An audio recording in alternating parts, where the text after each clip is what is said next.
Aqida kitoblarimizni ko'rsangiz, qabr azobi haq deyiladi. Yarmini aytmay ketadi. Qabrda faqat azob bo'lmaydi.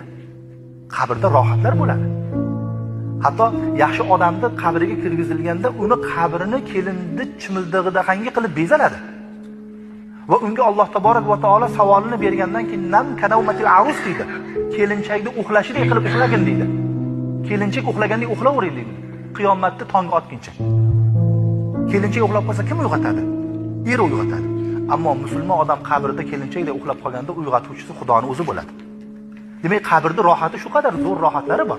Lekin aqida kitoblarimizda ko'rsangiz, qabr azobi haq deydi. Rohat hech kim gapirmaydi. Nimaga gapirmaydi desiz? Chunki qabrda rohatiga hamma o'zini haqdor deb biladi. Ha, biz loyiqmiz deydi. Ammo odamlarning boshiga qachon qurt tushadi? Qabr azobi haq deb kim ko'rib ketadi?